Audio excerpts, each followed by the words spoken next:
Needless to say, once the bastards heard about him, he never got there. Hey, this is Jimmy George's The Point. This is Barbers and Bastards, and we are at Torchlight here in Duncan, and I have...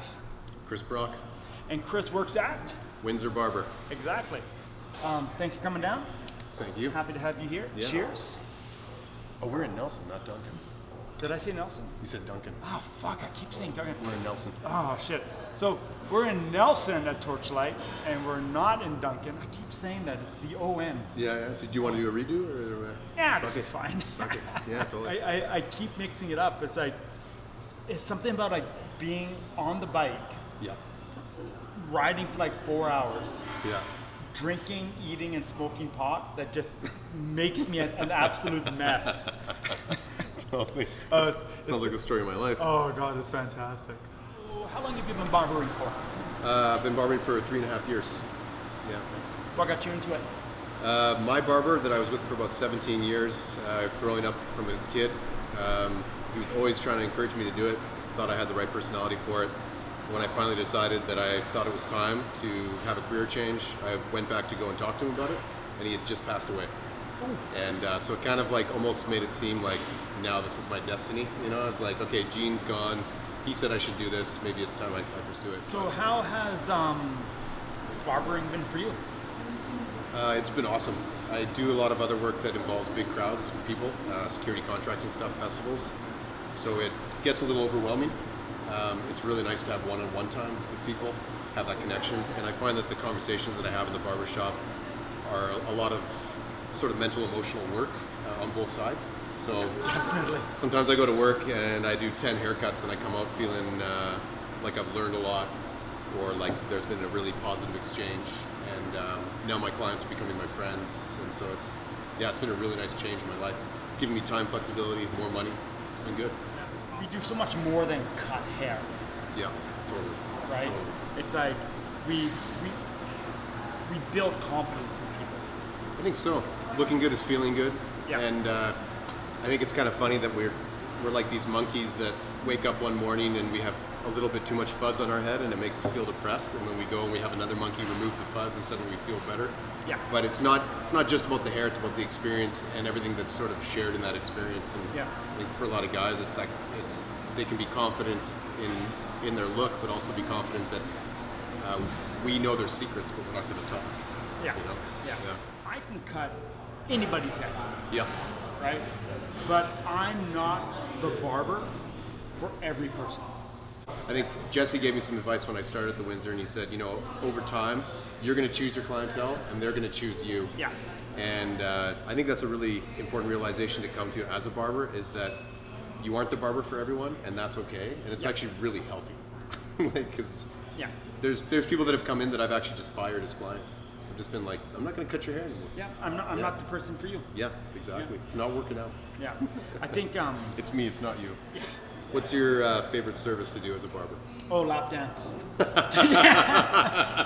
just get in there. You beat me to it. Just, Where's my money? just- Make it yeah, rain. Yeah, exactly.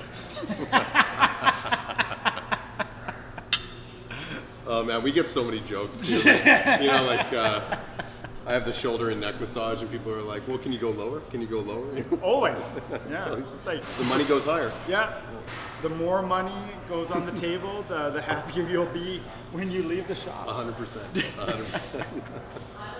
So, as a barber, what is your favorite service to provide? I love doing a shave and a haircut. Yeah. You know, 2 bits right there. It's fantastic.